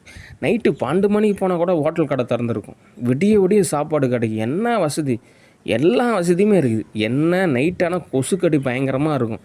எங்கேயுமே ஸ்டே பண்ண முடியாது. ஒரு பக்கம் பார்த்திங்கன்னா குப்பை மேடாக இருக்கும், இன்னொரு பக்கம் பார்த்திங்கன்னா பெரிய பெரிய அப்பார்ட்மெண்ட்டாக இருக்கும். ரொம்ப ஒரு காம்ப்ளிகேட்டடான ஒரு சிட்டி. சென்னை மட்டும் கிடையாது, சென்னையோட பல மடங்கு பெங்களூர் இருக்கும், பெங்களூரோட பல மடங்கு மும்பை இருக்கும், மும்பையோட பல மடங்கு டெல்லி இருக்கும், டெல்லியோட பல மடங்கு சில உலக நாடுகள்லாம் இருக்கும். ஓகே. அதனால் இவ்வளோ வாழ்வில் சுதந்திரமான ஒரு இடத்துல நல்லா சம்பாதிக்கிறாங்க, நல்லா சம்பாரிச்சிருக்காங்க, நல்ல ஒரு சினிமா இண்டஸ்ட்ரியில் இருக்காங்க. ஆனால் காசு செலவு பண்ண மாட்டேங்கிறாங்க. தனக்காக ஒருத்தர் போராடுறாங்க, அட்லீஸ்ட் நம்ம ஒரு 10 லட்ச ரூபா கொடுத்து உதவலாம் நினைக்க மாட்டேங்கிறாங்க. துன்பம் எல்லாமே சால்வ் ஆகுமே. அது அவங்கள பொறுத்த வரைக்கும் அவங்க என்ன வேணால் செயல்படுவாங்க, நான் காசு மட்டும் தரணும் அப்படின்னு நினைக்க மாட்டேங்கிறாங்க. அதுக்கு என்ன காரணமாக இருக்குது அப்படின்னா, ஒரு வேளை வாழ்வு யதார்த்தத்தை பொறுத்த வரைக்கும் காசு சம்பாதிக்கிறது ரொம்ப கஷ்டமான ஒரு விஷயம், அது ரொம்ப வேதனைப்படணும், துன்பப்படணும்னு நினச்சிருக்கலாம். ஆனால் இப்போ அப்படி நீங்கள் அப்டர் கண்டிஷன் யூஎஸ் எல்லாம் போனீங்கன்னா அங்கே என்ன சொல்கிறாங்க, ஸ்மார்ட் ஒர்க் செய்யுங்க. அவங்களே என்ன பெரிய பெரிய கடப்பாரை வாங்கிட்டு மம்முட்டி வாங்கிட்டு நல்லா இது பண்ண சொல்கிறாங்க. எல்லாம் கம்ப்யூட்டர் வாங்குங்க, எல்லாம் வந்து சாஃப்ட்வேர் இன்ஜினியர் கோர்ஸ் படிங்க, ஸ்போக்கன் இங்கிலீஷ் படிங்க, நிறையா வந்துட்டு நிறையா வகையில் நம்ம தோது பார்க்கலாம் தான் சொல்கிறாங்க. ஓகே. அதனால் எஜுகேஷன் லெவலில் நல்ல ஒரு பதத்தில் இருந்தாங்கன்னா சரி, ஓகே, நம்ம ஒரு 100 மூவி நடிக்க போகிறோம், ஓகே, நடித்தா நமக்கு இவ்வளோ காசு கிடைக்கும். சரி, இப்போ எவ்வளோ தேவைப்படாதுக்கு நமக்கு ஒரு இன்வெஸ்ட்மெண்ட் கேஷ் ஒரு 10 lakhs இருந்தால் போதும். சரி, டைரக்டர் சார்கிட்ட கொடுக்கலாம், அவர்கிட்ட வாரத்துக்கு ஒரு மூவி கூட புக் பண்ண சொல்லலாம், ஒரு நல்ல ஸ்டோரி எல்லாத்தையும் ஒரு ஸ்கிரிப்ட் எழுதி தர சொல்லலாம், நம்மளும் நடிக்கலாம், நானும் சம்பாதிக்கலாம், அவரும் நல்லா இருக்கட்டும். அப்படி நினைக்க மாட்டேங்கிறாங்க. ஓசிலே கிடைக்குன்னு நினச்சா எப்படிங்க கிடைக்கும்? ஓகே. ஏன் அப்படின்னா ஒரு ஸ்டோரி, ஒரு ஸ்க்ரீன் ப்ளே, ஒரு டைட்டிலே, அதுக்கெல்லாம் எவ்வளோ காசு செலவாகும் தெரியுமா? யதார்த்தத்தையே ஒரு படம் எடுக்கணும்னா கிட்டத்தட்ட ஒரு 1000 புக்கு படிக்கணும். ஒரு புக்கோட விலை பார்த்திங்கன்னா 300 போட்டுக்கிட்டால் கூட 1000 புக்குக்கு எவ்வளோ ரேட்டு. அது இல்லாமல் நம்ம ஒரு 4000 படமாவது பார்க்கணும். ஒவ்வொரு படத்துக்கு வந்து பார்க்கணும் அப்படின்னா அதுக்கு எவ்வளோ டைம் இன்வெஸ்ட் பண்ணணும் தெரியுமா? வாழ்வோட யதார்த்தத்தை பொறுத்து, அது இல்லாமல் சமுதாய வாழ்வியல் சூழ்நிலை இருக்குது. எவ்வளோ பேருக்கு நம்ம கேஷ் கொடுக்க வேண்டியதாக இருக்குது. இப்போ ஒரு லொக்கேஷனுக்கு போகிறோம், அந்த லொக்கேஷனில் நம்ம போயிட்டு தானாக படம் எடுத்துகிட்டு வர முடியுமா? அந்த லொக்கேஷனில் சம்மந்தமான விஷயங்களுக்கெல்லாம் நம்ம காசு கொடுக்கணும். எவ்வளோ வகையில் தோது பார்க்கணும் தெரியுமா? அவ்வளோ இன்வெஸ்ட்மெண்ட் இருக்குது. இவங்கள பொறுத்த வரைக்கும் நான் ஒரு ஆக்ட்ரஸ்ஸு, என்னுடைய சரீரத்தை பயன்படுத்திக்கிங்க. ஆமாம், சரீரத்தை பயன்படுத்தினா மட்டும் எல்லாமே தானாக கிடச்சிருமா? இவங்களே உங்களை ஏதோ ஒரு வகையில் உயர்வாக நினச்சிக்கிறாங்க. அது அப்படி கிடையாது. அப்படி தோதாகிறது ரொம்ப சிரமம். அப்படி தான் ஒரு எக்கனாமி அப்படி தான் மாற்றி வச்சுருக்காங்க. இச்சையை அப்படின்ற மாதிரி மாற்றி வச்சுவிட்டாங்க. அதுக்கு வேணும்னா இந்த இச்சையை பயன்படுத்திக்கிங்க அப்படின்றாங்க. அப்படி நினைக்கக்கூட ஒரு டாக்டராக நீங்கள் புரிஞ்சுக்கணும். ஓகே, ஒரு டாக்டராக இருக்கிறப்போ யதார்த்த ரீதியாக எக்கனாமி அப்படின்ற ஒரு விஷயமும் உங்களுக்கு புரியும். ஓகே. ஆனால் இவங்களோட பார்த்துக்கு இவங்க காசு செலவு செஞ்சாங்கன்னா எவ்ரிதிங் இஸ் ஃபைன். ஆனால் செலவு செய்வாங்களா அப்படின்னு கேட்டால் ஒரு கொஸ்டின் தான். அதனால் துன்பத்தை அனுபவிக்கிறாங்க. அதுக்கு நம்ம என்ன பண்ணுறது? ஓகே. அடுத்து யூஎஸ்ஏ பொறுத்த வரைக்குமே ஒரு தகவல் இருக்குது. என்ன பண்ணுறது, ரஷ்யா ஸ்டூடியோ ஒரு பக்கத்தில் இருக்குது. நம்ம அந்த படம் எடுக்கணும்னா இவ்வளோ விஷயத்தை நம்ம வார்ம் அப் செஞ்சு தான் ஆகணும். யூஎஸ்ஏ பொறுத்த வரைக்கும் என்ன ஒரு விஷயம் அப்படின்னா, அங்கே இருக்கக்கூடிய ஆத்ம நிலை இருக்குது. ஆத்மாவை பொறுத்த வரைக்கும் இதுக்கு முன்னாடி கொலம்பஸ் வந்தபோது ஒரு ஆத்மாக்கள்லாம் இருந்தாங்கல்ல, அந்த ஆத்மாக்கள் இன்னுமே அந்த ஒரு பதத்திலே இருக்காங்க. அவங்களோட நிலை என்ன அப்படின்னா, அப்போ அவங்க வாழ்ந்துக்கிட்டு இருந்த காலகட்டத்தில் அவங்களாம் ஒரு ஆதிவாசி கூட்டமாக இருந்தாங்க. அவங்க இந்த மாதிரி யாரோ ஒருத்தர் வந்து இதெல்லாம் கேட்குறப்ப அவங்க என்ன பண்ணிட்டாங்க அப்படின்னா, மாதிரி தங்கத்தை சேகரிங்க அப்படின்னா அவங்க என்ன பண்ணாங்க, எங்கெங்கேயோ போய் தங்கத்தை சேகரிச்சுக்கிட்டே இருந்தாங்க. சேகரித்து சேர்த்துக்கிட்டே இருந்தாங்க. அதுக்கப்புறம் அவங்கெல்லாம் அடுத்தடுத்த நிலையில் படிநிலை மாறி போயிட்டனாலும் அந்த ஆத்மாவானது இன்னும் அந்த பதத்திலே இருக்கிறனால இப்போ இவங்க நிறையா ஜென்ரேஷன் மாதிரி இருக்குது. இப்போ இவங்க என்ன பண்ணுறாங்க, இந்த ஃபேஸ்புக்கு, வாட்ஸ்அப்பு, இன்ஸ்டாகிராம் எல்லாத்தையும் உருவாக்கிட்டு நிறையா ரீல்ஸு, நிறையா வீடியோஸ் எல்லாத்தையும் அப்லோட் பண்ணுங்க. நாலேஜ் கேதர் பண்ணுறாங்க. அப்போ வந்து கோல்டு கேதர் பண்ணிகிட்டு இருந்தாங்க, இப்போ நாலேஜ் கேதர் பண்ணுறாங்க. ஆக மொத்தம் நம்ம சேகரிச்சிக்கிட்டு தான் இருக்காங்க. அப்போ யூசேஜ் அப்படின்னு பார்த்தீங்கன்னா, இப்போது அங்கே இருக்கக்கூடிய எக்கனாமி பொறுத்த வரைக்கும் அதிகபட்சம் பார்த்திங்கன்னா 10%லேருந்து 30% வரைக்கும் தான் பயன்படுத்துவாங்க. 70% யாருமே பயன்படுத்த மாட்டாங்க. அது ஒரு பொதுத்தளத்துலேயே இருக்குது. ஓகே. அங்கே இருக்கக்கூடிய 100%ஐயும் எடுத்து பயன்படுத்தக்கூடிய ஒரு பதம் எனக்கு மட்டும்தான் இருக்குது. ஓகே. மற்றவங்க இருக்கக்கூடிய யாராக இருந்தாலுமே சரி, ஒரு பிரசிடெண்ட்டாக இருந்தாலும் கூட 30% மேலே தாண்ட மாட்டாங்க. 70% அப்படியே தான் இருக்கும். அது யாருமே பயன்படுத்த மாட்டாங்க. அது ஏன் பயன்படுத்த மாட்டாங்க அப்படின்னா, அவங்களோட ஆத்மாவே அப்படி தான் இருக்குது. ஓகே. அதனால தான் இந்த இன்ஸ்டாகிராமு, ஃபேஸ்புக்கு, ட்விட்டரு, அதுக்கப்புறம் இந்த நிறையா வகையில் வந்துட்டு அந்த கேதரிங் அவங்கள பொறுத்த வரைக்கும் இருக்குது. அந்த ஆத்மாவுக்கு அப்படி இருக்குது. அங்கே இருக்கக்கூடிய யூஎஸ்ஏல இருக்கக்கூடிய ஒரு பதத்தில் அங்கே இருக்கக்கூடிய ஆத்மாக்களுக்கு அப்படி தான் இருக்குது. அவ்வளோ கேதரிங். ஓகே. ஆனால் ஆத்மாவை பொறுத்த வரைக்கும் ஒரு லிமிட்டேஷன் தான் இருக்குது. ஓகே. அதில் நிறைய எக்கனாமி இருக்குது. அதை நம்ம சரி தவறு அப்படின்றத விட ஒரு பதத்தில் நம்ம சரியாக புரிஞ்சுக்கணும். ஓகே. அடுத்து இந்த ரஷ்யா ஸ்டூடியோ பொறுத்த வரைக்கும் யதார்த்தமான ஒரு வாழ்வியல் திரைப்படம் தான் அவங்க எதிர்பார்க்குறாங்க. ஓகே. அந்த வகையில் வந்துட்டு பார்த்திங்கன்னா, ரஷ்யாவிலேருந்து எனக்கு கேஷ் கிடச்சிது அப்படின்னா நிச்சயமாக பார்த்திங்கன்னா 500 என்ன 1000 மூவி கூட எடுப்பேன். ஓகே. அந்த ஒவ்வொரு மூவிக்குமே ஒரு புத்தகம் எழுதி தருவேன். ஓகே. யதார்த்த ரீதியாக எல்லா மூவிக்குமே நான் ஒரு புத்தகம் எழுத போகிறேன். ஓகே. ஆனால் அந்த சில படங்களில் புத்தகம் எழுதலைனாலும் பரவாயில்ல, அந்த மூவியோட அந்த சிடி கொடுத்துட்டா போதும். ஓகே. ஆனால் ரஷ்யா ஸ்டூடியோ பொறுத்த வரைக்கும் நிச்சயமாக வந்து புத்தகமும் வேணும், அது திரைப்படமும் வேணும். ஓகே. அடுத்து நான் ரஷ்யாவில் எடுக்கக்கூடிய ஒரு திரைப்படத்தோட ஒரு ஒன்லைன் சொல்கிறதுக்கு முன்னாடி ஒரு தகவல் சொல்லிடுறேன். இப்போ என்ன தகவல் அப்படின்னா, தமிழ்நாட்டை பொறுத்த வரைக்கும் நான் பிஸ்னஸ் ஓரளவுக்கு பொது பார்த்துக்க என்னென்ன பிஸ்னஸ் செய்ய போகிறோம், எப்படி எக்கனாமியை வந்துட்டு நம்ம பொது பார்க்க போகிறோம் அப்படின்றலாம் நான் ஓரளவுக்கு பொது பார்த்துக்குவேன். இருக்கக்கூடிய மினிஸ்டர்ஸு அவங்க எல்லாம் பார்த்திங்கன்னா நிறைய நலத்திட்டம், அதுக்கப்புறம் என்னோடய ப்ராஜெக்ட்ஸ்லாம் எப்படி ஓரளவு நிர்வகிக்கலாம் அப்படின்றலாம் பொது பார்த்துக்குவாங்க. ஓகே. அதனால் ஒரு சமநிலை ஏற்படும். ஓகே. அவங்க அதாவது என்ன சொல்கிறேன்னா, இப்போ நான் ஒரு காசு சம்பாரித்து கொடுப்பேன், அந்த காசை வச்சு அவங்க ஓரளவு பொது பார்த்துக்குவாங்க. அவ்வளோதான் விஷயம். ஓகே.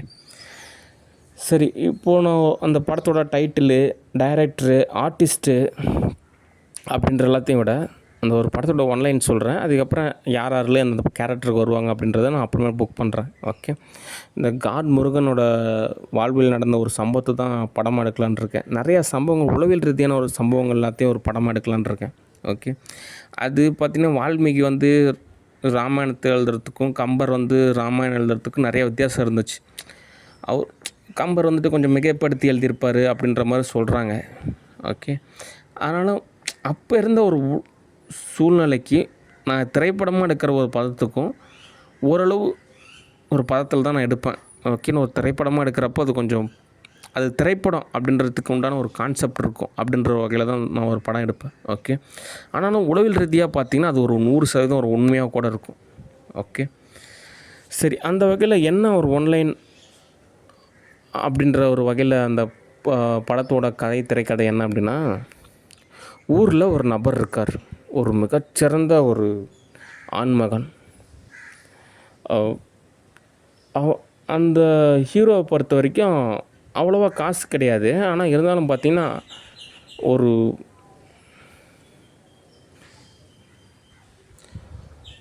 ஒரு தீவில் நிறைய பேர் வாழ்ந்துட்டுருக்காங்க. அந்த தீவுக்கு ஒரு பாதுகாப்பு அப்படின்னாலும், அங்கே இருக்கக்கூடிய நபர்களுக்கு ஒரு பாதுகாப்பு அப்படின்னாலும், அங்கே இருக்கக்கூடிய நபர்களில் யாருங்க முதன்மையானவங்க அப்படின்னாலும், அந்த ஹீரோ சொல்கிற மாதிரியான ஒரு கேரக்டர் தான் நான் எடுக்கக்கூடிய அந்த படத்தோட ஹீரோ. ஓகே. அந்த ஹீரோவுக்கு ஒரு 2-3 வீதி தள்ளி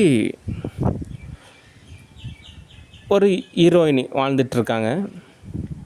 ஹீரோவும் அப்பப்போ நினைக்கிறது உண்டு, இந்த பொண்ணை வந்து நம்ம கல்யாணம் பண்ணிக்கலாமா அப்படின்னு. ஆனால் இருந்தாலும் ஹீரோவை பொறுத்த வரைக்கும் அவர் சார்ந்த ஒரு ஒரு சமூகம் இருக்கும். அவங்க வந்துட்டு அக்செப்ட் பண்ணிக்குவாங்களா அப்படின்னு கேட்டால் ஒரு கொஸ்டின் தான் இருக்குது. ஏன்னா நிறைய இடத்துல ஃபைட் பண்ணணும், நிறைய உளவியல் ரீதியான விஷயத்தெல்லாம் சால்வ் பண்ணணும், நிறைய டேமேஜ் ஏற்படுத்த சான்சஸ் இருக்குது. அது இல்லாமல் நிறைய காசும் தேவைப்படும். ஓகே, அப்போது இந்த பக்கம் ஹீரோயினுக்கு பார்த்திங்கன்னா அம்மா அப்பா கிடையாது, சித்தி அப்படின்ற ஒரு நபர் இருக்காங்க. அதாவது ஹீரோயினோட அவங்க அம்மா இறந்து போயிட்டாங்க. அவங்க அப்பா வந்துட்டு யாரோ ஒருத்தர் சித்தியை கல்யாணம் பண்ணி யாரோ இன்னும் 2ஆம் கல்யாணம் பண்ணிட்டாங்க அப்படின்றப்போ ஹீரோயினை பொறுத்த வரைக்கும் சித்தி. ஓகே, அப்போ ஹீரோயினை பொறுத்த வரைக்கும் அந்த சித்தி எப்படி நடத்துக்கிறாங்க அப்படின்னா ரொம்பவே கொடுமைப்படுத்துகிறாங்க.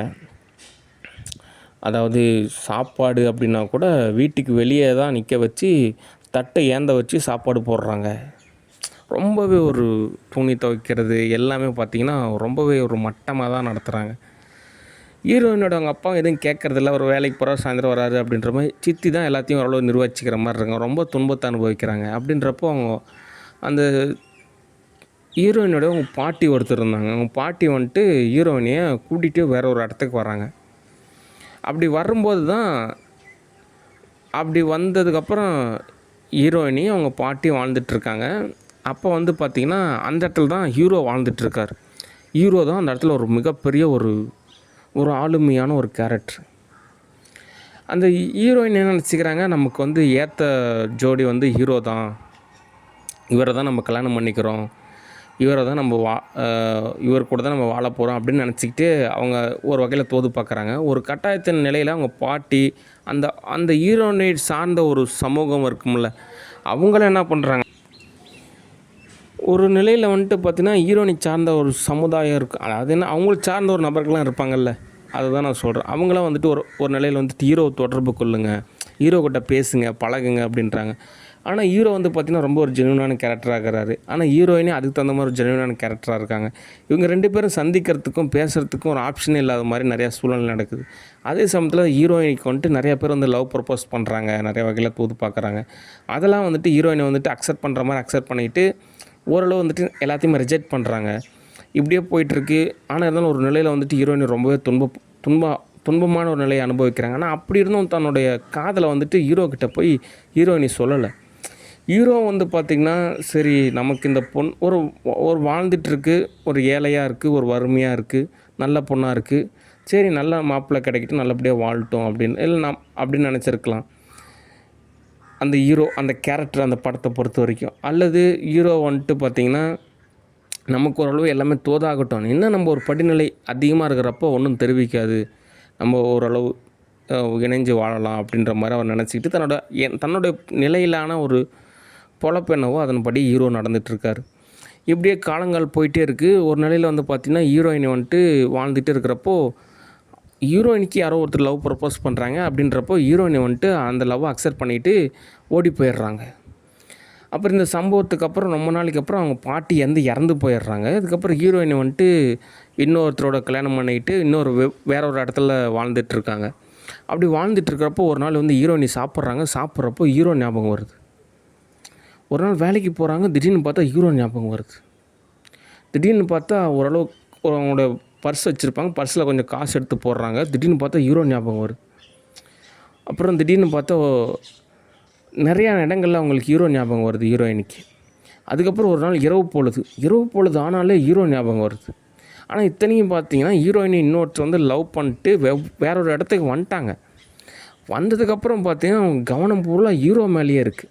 ஆனால் ஹீரோவுக்கு வந்து பார்த்திங்கன்னா இந்த மாதிரி அந்த பொண்ணு இருந்தது, ஓடி போயிட்டாங்க அப்படின்னாங்க. அப்படிங்களா, சரிங்க அப்படின்னு சொல்லிட்டு அவர் கேஷுவலாக இருக்கிறார். ஆனால் ஹீரோயினுக்கு அவங்க ஹீரோவோட நினைவாகவே இருக்குது.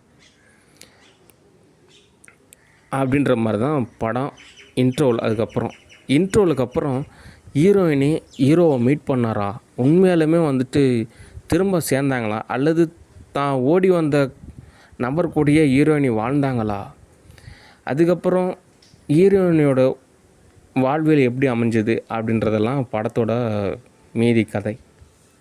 ஓகே, இந்த படத்தில் வந்து பார்த்திங்கன்னா நிறைய கேரக்டர்ஸ் வந்து பார்த்திங்கன்னா ரொம்ப அப்படியே தத்ரூபமாகவே நம்ம அப்படியே எடுக்கிறது அப்படின்றது விட ஓரளவு உளவியல் ரீதியான ஒரு படத்தில் தான் நம்ம இந்த படம் எடுக்க போகிறோம். ஓகே, ஒரு சமுதாய வாழ்வியலில் ஒரு யதார்த்தமான ஒரு கதை. ஓகே, அது அப்படியே திரைக்கதையாக நம்ம எடுக்க போகிறோம். ஓகே, இந்த கதை, இந்த திரைக்கதை, இந்த படத்தோட இன்னொரு உளவியல் ரீதியான ஒரு நிலை என்ன அப்படின்னா, ஓரளவு வறுமையாக இருந்த ஹீரோயினி திடீர்னு ஒருத்தரை காதலித்து வேற ஒரு இடத்துக்கு போகிறாங்க. வறுமை நிலையானது மாறுது. ஓரளவு சுதந்திரமான ஒரு வாழ்வியல் அமையுது. ஓரளவு தேவையான வசதியெல்லாம் கிடைக்கிது. ஆனால் ஹீரோ பார்த்திங்கன்னா இன்னும் ஒரு படி கீழே வறுமை நிலைக்கு போயிடுறாரு. அப்போது ஹீரோவோட வறுமை நிலையை பார்த்து ஹீரோயினி ஓரளவு ரசிக்க ஆரம்பிக்கிறாங்க. ஆனால் இத்தனைக்கும் ஹீரோவுக்கும் ஹீரோயினிக்கும் அந்தளவுக்கு ஒரு நெருங்கிய தொடர்பு இருந்துச்சான்னு கேட்டால் அப்படிலாம் கிடையாது. ஹீரோ அவர் பாட்டுக்கு அவர் பொழப்பு பார்த்துட்டு போவார். ஆனால் ஹீரோயினி தான் ஏதோ கற்பனையிலே வாழ்ந்துருக்காங்க. அப்போ ஹீரோ இந்த அளவுக்கு ரொம்பவே ஒரு வறுமை நிலையிலலாம் வாழ்ந்துட்டுருக்கிறப்போ ஹீரோ நினச்சிட்டார், சரி நம்மளோட பதம் அப்படி போல் இருக்குது, நம்ம இன்னும் உழைக்கணும் போல் இருக்குது அப்படின்னு நினச்சிட்டார். ஆனால் ஹீரோயினை அதை ரசிக்கிறாங்க. வந்துட்டு ஹீரோ வந்துட்டு துன்பப்படுறத, வறுமையில் இருக்கிறத, அவர் வந்து சித்திரவதை அனுபவிக்கிறத, இதெல்லாம் ஹீரோயினை ரசிக்கிறாங்க. ஓரளவு ரசிச்சுட்டே இருக்கிறாங்க. ஒரு நிலைக்கு மேலே தான் வந்துட்டு ஏதோ ஒரு வகையில் வருத்தப்படுறாங்க, தான் தவற உணர்கிறாங்க. அவங்க ஏன் வந்துட்டு ஹீரோவை வந்துட்டு துன்பப்படுறத ரசிக்கிறாங்க, ஏன் வந்துட்டு ஹீரோ நினைவாக இருக்குது, ஏன் வந்துட்டு தன்னோட புது வாழ்வை வந்துட்டு தேர்ந்தெடுத்துட்டு வாழ மாட்டேங்கிறாங்க அப்படின்றதெல்லாம் ஒரு யதார்த்தமான ஒரு உளவியல் ரீதியான ஒரு திரைப்படம். ஓகே, இந்த யதார்த்தமான ஒரு கூற்று ஒரு நபருக்கு மட்டும் கிடையாது, பல பேரோட வாழ்க்கையில் நடந்திருக்கு. நிறைய பேர் சொல்லியிருக்காங்க, நான் அவரை கல்யாணம் பண்ணியிருந்தால் என் வாழ்க்கை நடந்திருக்கும். இத்தனைக்கும் நிறையா கல்யாணமாகி குழந்தை பெற்றதுக்கப்புறம்லாம் நிறைய பேர் சொல்லியிருக்காங்க, இந்த மாதிரி நான் அவரை கல்யாணம் பண்ணியிருந்தால் என் ட்ராக் அப்படி போயிருக்கும், இவங்களை கல்யாணம் பண்ணியிருந்தால் என் ட்ராக் இப்படி போயிருக்கும், நாங்கள் 2 பேரும் பேசியிருந்தால் எங்களோட ட்ராக் இப்படி போயிருக்கும். இப்படி நிறையா பேரோட ஆத்மாவில் இருக்கக்கூடிய ஒரு உணர்வு இது. ஓகே, அந்த உணர்வுகள் எல்லாத்தையும் ஒரு பிரதிபலிக்கிற விதமான ஒரு திரைப்படம். ஓகே, ஏன்னா சமுதாய வாழ்வில் அந்த ஆத்ம நிலைக்கானது ஒரு மதிப்பு இருக்குது. ஓகே, ஆத்மாவுக்கு தான் இங்கே மதிப்பே இருக்குது. ஓகே, சரீரத்துக்கு மதிப்பு இருக்கா அல்லது உயிருக்கு மதிப்பு இருக்கான்னு கேட்டால் ஆத்மாவுக்கு தான் மதிப்பு இருக்குது. ஓகே, யதார்த்தமான ஒரு விஷயம். ஓகே, ஆனால் நிறைய படிநிலை இருக்குது, அதனால் நம்ம புரிஞ்சிக்க வேண்டிய விதத்தில் நம்ம புரிஞ்சிக்கலாம். ஓகே, அப்போ அந்த ஆத்மாவானது ஒரு சமநிலை ஏற்படும். ஏன் அப்படின்னா, இது அந்த ஹீரோயினி இன்னொருத்தரை கல்யாணம் பண்ணிட்டு போயிடுறாங்க. அங்கே வாழ்ந்துட்டுருக்காங்க, அவங்க வாழலாம். ஆனால் அவங்க நினைவெல்லாம் பார்த்தீங்கன்னா ஹீரோ மேலே இருக்குது. ஆனால் ஹீரோக்கு வந்துட்டு ஹீரோயினி அப்படின்றவங்க ஒரு கேரக்டர் இருக்காங்களானே தெரியாது. ஓகே, அப்படி ஹீரோ வாழ்ந்துட்டுருக்காங்க. ஓகே, அதனால் உளவியல் ரீதியான ஒரு திரைப்படம். இந்த திரைப்படமானது ஒரு ஆத்மாவை பொறுத்த வரைக்கும் ஒரு யதார்த்தமான ஒரு வாழ்வியலை வந்து ஒரு சமநிலைப்படுத்தும். ஓகே, இது சம்மந்தமான ஒரு ஆர்டிஸ்ட்டு, இது சம்மந்தமான ஒரு எவ்வளோ இந்த திரைப்படத்துக்கு உண்டான ஒரு பட்ஜெட்டு அப்படின்றது எல்லாத்தையும் நான் உங்களுக்கு கூடிய விரைவில் ரஷ்யா ஸ்டுடியோவில் புக் பண்ணுறேன். ஓகே, அதே மாதிரி இந்த மாதிரி நிறைய கதைகள் இருக்குது. ஓகே, இந்த படங்கள்லாம் பார்த்திங்கன்னா மனித ஆத்மாவுக்கு வந்து பார்த்திங்கன்னா ஒரு சில நேரத்தில் நெருடலை ஏற்படுத்தலாம். ஆனால் யதார்த்தமான ஒரு வாழ்வியல் உண்மையை வந்துட்டு ஒரு பிரதிபலிக்கிற ஒரு விதமாக இருக்கும். ஓகே, அப்படியே ஒரு தமிழ் மொழியை பொறுத்த வரைக்கும் நிச்சயமாக ஒரு மொழித்திறன் அப்படின்றது மிகவும் தேவை. ஓகே, ஏன்னா ஒரு வார்த்தைக்கு பல அர்த்தங்கள் இருக்குது. ஆனால் ஒரு சில மொழிகள் அப்படி கிடையாது. அந்த மொழியே பார்த்திங்கன்னா ரொம்ப ஒரு இலகுவாக இருக்கும். ஆனால் தமிழ் மொழி கொஞ்சம் டஃப்பான ஒரு லாங்குவேஜ் தான். ஓகே, அதனால் நம்ம ஒவ்வொரு வார்த்தைக்கு உண்டான அர்த்தத்தையும் சரியான வகையில் நம்ம வந்துட்டு புரிஞ்சுக்கணும். ஓகே, சரி, அடுத்து நான் ஒரு மூவி எடுக்க போகிறேன். அது பார்த்திங்கன்னா ஒரு ஆத்ம ரீதியான ஒரு திரைப்படம் தான். ஆனால் அது வந்து பார்த்திங்கன்னா கொஞ்சம் கற்பனைக்கு முரம்பாகவும் சமுதாயத்துக்கு கொஞ்சம் முரம்பாகவும் என் வாழ்வியல் சமுதாயத்துக்குமே ஒரு முரம்பாகவும் இருக்கக்கூடிய ஒரு திரைப்படம். ஆனால் ரஷ்யா ஸ்டுடியோவில் தான் எடுக்க போகிறேன். ஓகே, ரஷ்யாவை பொறுத்த வரைக்கும் இந்த மாதிரி நிறைய படங்கள் எடுங்க, அப்போ தான் உங்களுடைய எல்லா பதமும் சால்வ் ஆகும் அப்படின்னு. ஓகே, ஆனால் தனிப்பட்ட ஒரு நபரை வந்துட்டு நான் மென்ஷன் பண்ணி படம் எடுக்க போகிறதில்ல. இது ஆத்மநிலைக்கான ஒரு தீர்வான ஒரு திரைப்படம். ஓகே. இன்னொரு நாள் வந்துட்டு அந்த கதையை நான் ஆன்லைன்லாம் சொல்கிறது அப்படின்றது எனக்கு கொஞ்சம் தோதாகுமான்னு கேட்டால் எனக்கு கொஞ்சம் ரிஸ்க்கு தான். ஏன் அப்படின்னா யதார்த்தமான வாழ்வியல் வந்துட்டு எனக்கு கேஷ் தேவைப்படுது. அதனால் அதை நோக்கி நான் பயணிக்கிற ஒரு பதத்தில் இருக்கிறனால எனக்கு டைம் கிடைக்கிறப்பெல்லாம் நான் தோது பார்க்கணும். ஓகே. ஆனாலும் யதார்த்த ரீதியாக நான் பேசுகிறது அப்லோட் செஞ்சு கொஞ்சம் லேட் ஆகும். ஆனால் இருந்தாலும் ஒரு நாளோட பொழுதில் எல்லாமே ஒரு வகையில் தோதா அமைஞ்சிரும். ஓகே. அதனால் அடுத்த படத்தை ரஷ்யாவை பொறுத்த வரைக்கும் என்ன கதை அப்படின்னா, ஹீரோயினி ஒருத்தர் இருக்காங்க, ஹீரோ ஒருத்தர் இருக்காங்க.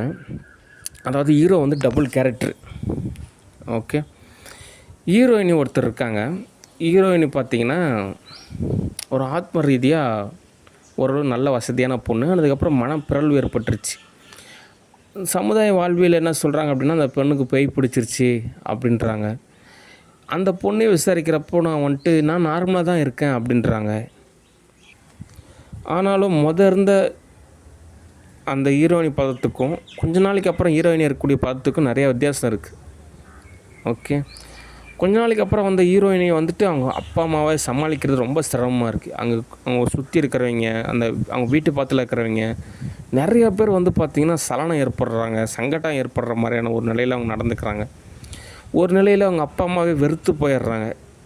அங்கேருந்து சுற்றார் எல்லாருமே வெறுத்து போயிடுறாங்க.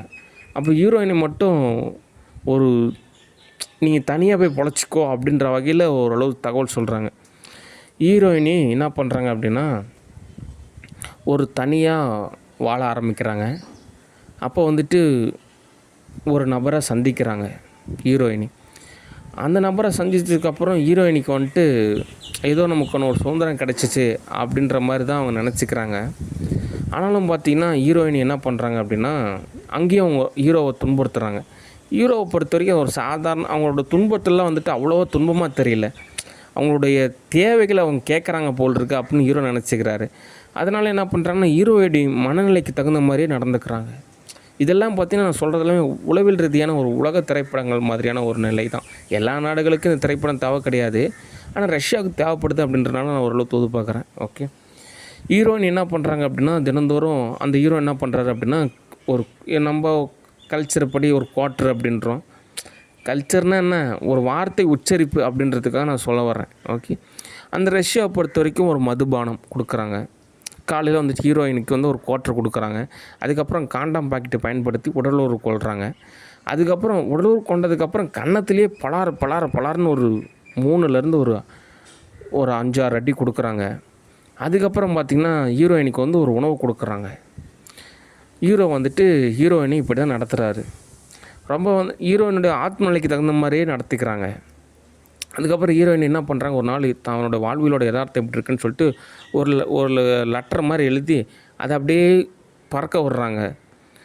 அந்த லெட்ரு போய் பறந்து போய் இன்னொருத்தரோட ஒரு வீட்டில் இருக்கக்கூடிய ஒரு நபருக்கு கிடைக்கிது. அங்கேயும் பார்த்தீங்கன்னா அந்த ஹீரோ வந்து டபுள் கேரக்டர் சொல்லியிருந்தால அடுத்த கேரக்டர், அந்த கேரக்டரில் ஹீரோ வந்துட்டு அதை எடுத்து படித்து பார்க்குறாரு. இந்த மாதிரி ஒரு பொண்ணுக்கு இப்படி நடந்துகிட்ருக்கா அப்படின்னு சொல்லிட்டு அவர் என்ன பண்ணுறாரு, சாதாரணமாக இருக்கிறாரு. ஆனால் அந்த கடிதமானது திரும்ப திரும்ப அவருக்கு ஒரு எதையோ ஒன்று சொல்கிற மாதிரியே இருக்கிறனால சரின்னு சொல்லிட்டு அந்த அட்ரஸ்க்கெலாம் போயிட்டு அதே மாதிரி ஹீரோயினை காப்பாற்றலான்னு போகிறாரு. இந்த மாதிரி அங்கேயே அந்த ஹீரோ இருக்கார். ஓகே. அவர்கிட்டே சொல்கிறார், இந்த மாதிரி லெட்டர் எழுதியிருக்காங்க அப்படின்னா, ஓ அப்படிங்களா, ஓ லெட்டர் எழுதியிருக்காங்களா, ஓ படிச்சிங்களா, நீங்கள் இப்போ அவங்களை காப்பாற்ற போகிறீங்களா, தாராளமாக கூட்டிகிட்டு போங்க, நீங்கள் கூட்டிகிட்டு போகிறதுனா கூட்டிகிட்டு போங்க, நீங்கள் என்ன கொஞ்சம் காசு கொடுத்துட்டு போங்க அப்படின்றாங்க. அந்த நல்ல கேரக்டராக இருக்கக்கூடிய அந்த ஹீரோவுக்கு வந்துட்டு ஒன்றுமே புரியல. சரி இவ்வளோ நம்ம ஏதோ ஃபைட் பண்ணணும் அப்படி இப்படின்னு நினச்சி பார்த்தா இவ்வளோ சாதாரணமாக இருக்குது. சரி ஓகேன்னு சொல்லிட்டு ஹீரோயினையும் பார்க்க நல்லா தான் இருக்கான்னு சொல்லிட்டு ஓரளவுக்கு காசு கொடுத்துட்டு ஹீரோயினியை வந்துட்டு அந்த நல்ல கேரக்டர் உள்ள ஒரு ஹீரோ கூட்டிகிட்டு போகிறார். ஹீரோயினை கூட்டிகிட்டு போயிட்டு அவங்களுக்கு தேவையான எல்லா வசதியுமே செஞ்சு கொடுக்குறாங்க. ஆனாலும் பார்த்திங்கன்னா அப்பப்போ வந்து பார்த்திங்கன்னா ஹீரோயினை சொல்லாமல் கொள்ளாமல் அந்த முதலாவது இருக்கக்கூடிய ஹீரோ வீட்டுக்கு வந்துடுறாங்க. அவங்க மறுபடியும் அதே மாதிரி தன்னுடைய அவங்கள சமுதாயத்தை பொறுத்த வரைக்கும் அது துன்பம். ஆனால் அவங்கள பொறுத்த வரைக்கும் அதுதான் அவங்களோட தேவையாக இருக்குது. இந்த படத்தில் நிறைய விஷயம் இருக்குது. நான் திரைப்படமாக பார்க்குறப்ப நீங்கள் பாருங்கள். இருந்தாலும் ஒரு ஒன்லைனாக தான் சொல்கிறேன். ஓகே. ஆனால் இருந்தாலும் அந்த புதிய ஹீரோக்கு ஒன்றுமே புரியல. இவங்க தான் துன்பப்படுறான்னாங்க, இவங்களை காப்பாற்றி நம்ம இங்கே கொண்டுட்டு வந்தோம், கொஞ்ச நாள் நம்ம இருப்பான்னு பார்த்தா திரும்ப அங்கேயே போகிறாங்களே, ஒருவேளை இவங்க தான் மனப்பிறழ்வு இருக்குமோ அப்படின்னு சொல்லி செக் பண்ணி பார்த்தா அவங்க நார்மலாக தான் இருக்கிறாங்க. எல்லா வகையிலும் ரொம்ப நார்மலாக இருக்காங்க. கொஞ்சம் ஓரளவு நல்ல ஒரு பதத்திலே இருக்கிறாங்க. ஆனால் இந்த புதிய ஹீரோக்கு தான் ஒன்றும் புரியல. நம்ம கெட்டவங்களா, இல்லை அவங்க கெட்டவங்களா, இல்லை அந்த ஹீரோ கெட்டவங்களா, யார் இதில் வந்துட்டு சரி தவறு அப்படின்ற மாதிரிலாம் யோசிக்கிறாரு. ஒரு நிலையில் வந்துட்டு அந்த 2 ஹீரோவும் சந்தித்து பேசிக்கிறாங்க. என்னங்க இப்படி இருக்காங்க, இது அவங்க தான் வந்துட்டு இந்த மாதிரி லெட்டர்லாம் எழுதுனாங்க, நான் கூட ஏதோ நினச்சி காப்பாற்றி கொண்டு வந்து திரும்ப வந்துட்டு உங்ககிட்டயே வந்துட்டாங்களே அப்படின்றப்போ அதுக்கு அந்த முதலாவது ஹீரோ சொல்கிறாரு, இதில் வந்துட்டு பார்த்திங்கன்னா சரி தவறு அப்படின்லாம் கிடையாது, இது ஒரு வகையான ஒரு மனதின் நிலையான ஒரு விஷயம். அதான் அந்த ஒரு படத்தில் அவங்க கேட்குறாங்க, அதை நம்ம கொடுக்கல அப்படின்னா துன்புறுத்துவாங்க. சமுதாயத்தை பொறுத்த வரைக்கும் இது ஒரு முரண்பான ஒரு விஷயம், ஆனால் அந்த ஹீரோயினுக்கு அது தேவைப்படக்கூடிய ஒரு விஷயம் அப்படின்னு சொல்லிட்டு ஒரு புரிய வைக்கிறார். ஓகே, இப்போ நான் சொன்னக்கூடிய படமானது ஒரு முழு கதையுமே நான் சொல்லிட்டேன். ஆனால் இதில் வந்துட்டு எப்போ இன்ட்ரோல் வரும், எப்போ வந்துட்டு அடுத்த நிலை வரும் அப்படின்றலாம் படமாக எடுக்கிறப்ப நான் தோது பார்த்துங்க. எதுக்காக தமிழில் சொல்கிறேன் அப்படின்னா, ரஷ்யாவில் தான் இந்த படம் எடுக்க போகிறேன். ஓகேண்ணா, அதனால் எனக்கு வந்து இந்த படம் வந்துட்டு வெற்றி ஆகுமா, தோல்வி ஆகுமா, வசூல் ரீதியாக சாதனை ஆகுமா அப்படிலாம் நினைக்கல. இது வந்து அவங்க கேட்குறாங்க, ஒரு 100 வருஷத்துக்கு அப்புறமும் இந்த படங்கள்லாம் பார்க்குறப்போ ரொம்பவே தத்ரூபமாக இருக்கணும், யதார்த்த ரீதியாக இருக்கணும் அப்படின்றதுனால ஒரு படம். ஆக மொத்தம் ரஷ்யாவை பொறுத்தவரைக்கும் 2 படத்தோட கதைகளும் சொல்லியிருக்கேன். ஓகே, அந்த படத்தோட 2 நாவல்களையுமே நான் எழுதுவேன். அதுக்கு எனக்கு என்னுடைய ஆத்மாவுக்கு என்ன தேவை, ஒரு துணை தேவை, எனக்குன்னு யாராவது வந்துட்டு ஒரு துணையான ஒரு நபர் தேவை, எனக்கு ஓரளவுக்கு காசு தேவை, அப்படின்னா தான் எனக்கு தோதாகும். ஓகே, மற்றபடி நான் வந்துட்டு இது யார் என்னென்ன கேரக்டரில் என்ன பட்ஜெட் அப்படின்றலாம் நான் பொறுமையாக தான் புக் பண்ணுவேன், அவசரப்படாதீங்க. இப்போதைக்கு ரஷ்யா வந்துட்டு நான் சொன்ன தகவல் உங்களுக்கு போதுமானது. ஓகே, ஏதாவது காசு கொடுங்க, இன்னும் பல மடங்கு நான் உங்களுக்கு தோது பார்க்குறேன். ஓகே, சரி, நன்றி, வணக்கம், பாய்.